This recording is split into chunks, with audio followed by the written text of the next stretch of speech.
The Israel-Hamas war is now on its 19th day with food, water, and power in short supply. On a daily basis, reports are released about dire conditions, hospitals closing, and a growing humanitarian crisis. All of this is further complicated by the fact that not only are supplies getting into Gaza on a limited basis, but nobody can leave.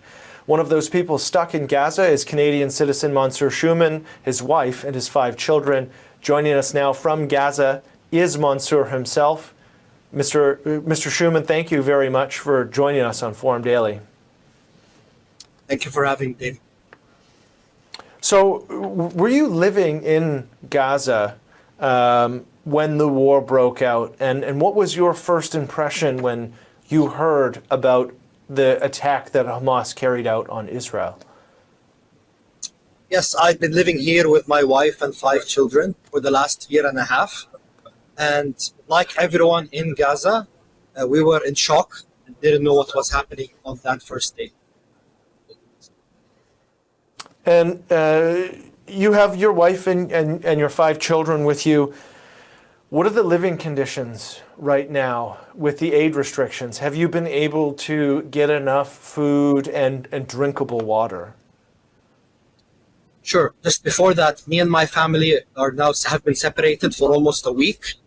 Okay. My family and I have been exposed on the first day of the war to white phosphorus directly. Our local mosque was bombed to the ground.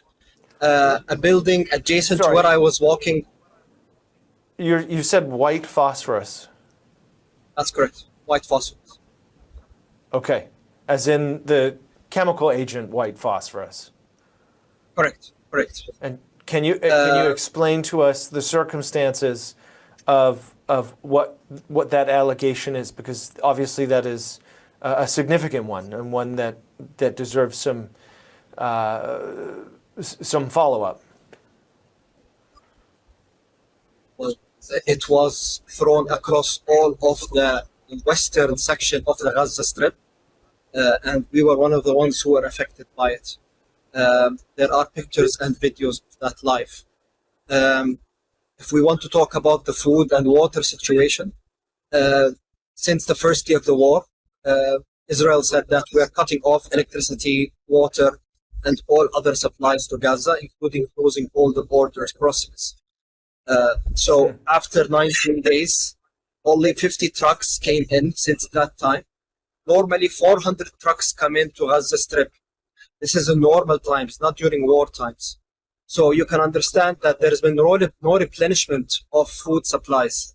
Water has been cut off from Israel, so people are relying on filtration by solar panels and also well water, which is mostly saline and is not the cleanest form of water.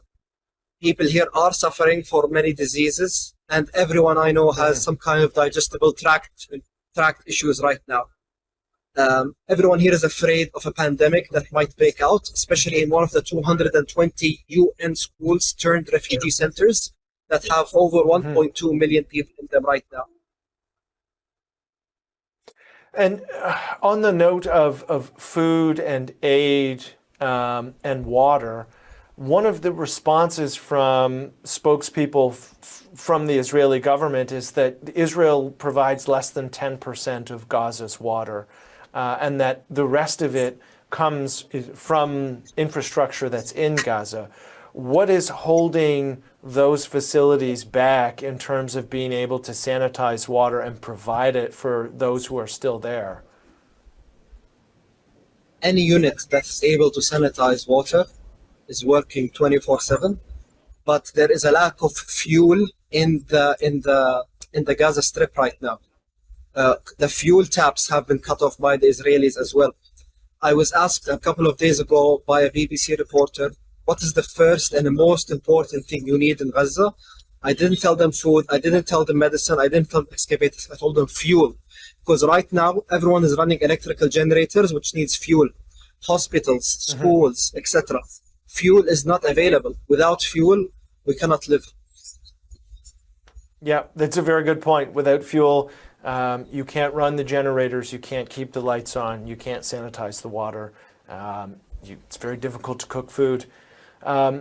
I want to touch more on the question about fuel from your perspective, because there are some logistical hurdles to having fuel come over the border and into Gaza, and how anyone who's providing aid can ensure that it goes to civilians and not to Hamas.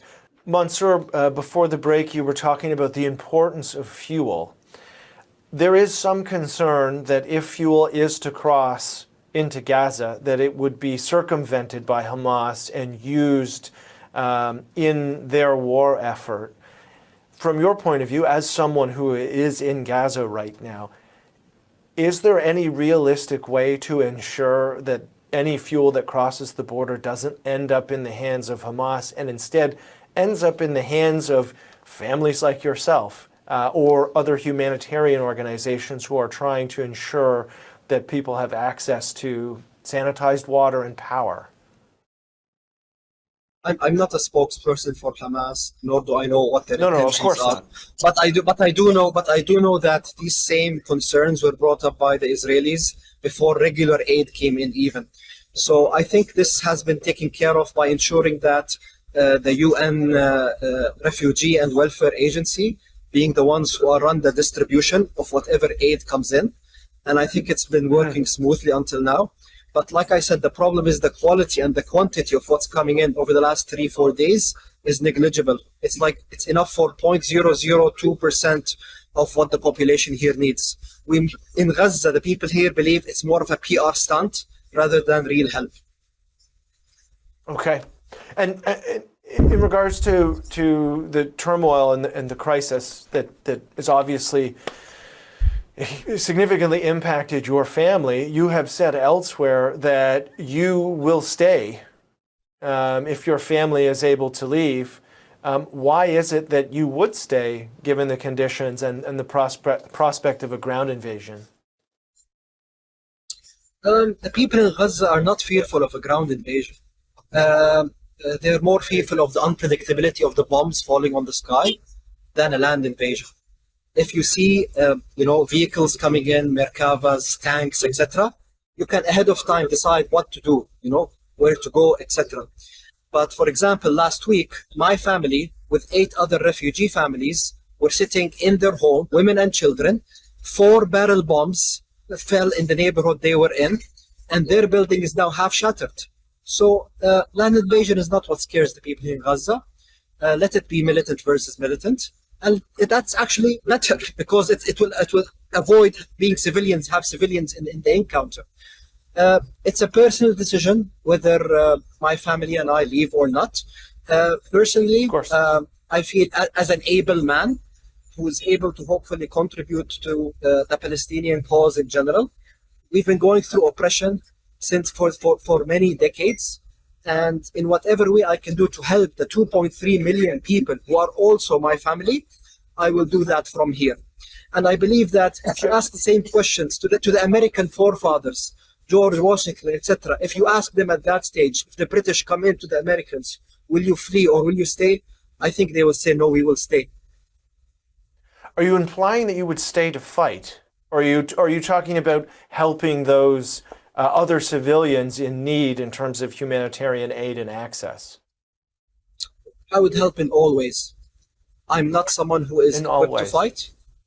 Yes, I'm not someone who is equipped to fight. But the people in Gaza are like lions. We are very territorial. I can certainly understand that. As a fellow Canadian, though, our government has designated Hamas as a terrorist organization. I think a lot of people would have some concerns in terms of hearing what you've said or the implication that you may join the fight. What is your response, or how do you feel about Justin Trudeau, our Prime Minister, calling Hamas a terrorist organization? I didn't say I will join the fight. I said I will defend myself. I will defend myself. That's an important clarification, yes. If the mother of kittens has someone trying to approach one of their kittens to even play with them, she will try to scratch them. So what about us human beings? If you try to come and hurt me, I'm going to fight back. Okay? We're going to defend ourselves. I have no comment on Justin Trudeau. I believe he's a puppet. I don't believe he owns any of his decisions. So as many of the other leaders around the world, we believe that the UN and the Security Council are a joke. It is important for us to clarify that the allegations made just now by our guest are exactly that. They are allegations, and they cannot be independently verified by the News Forum. The international NGO Human Rights Watch has accused the Israeli military of using white phosphorus. However, the Israeli Defense Force has categorically denied those accusations. Stay with us for the latest in U.S. and international news. We'll be right back.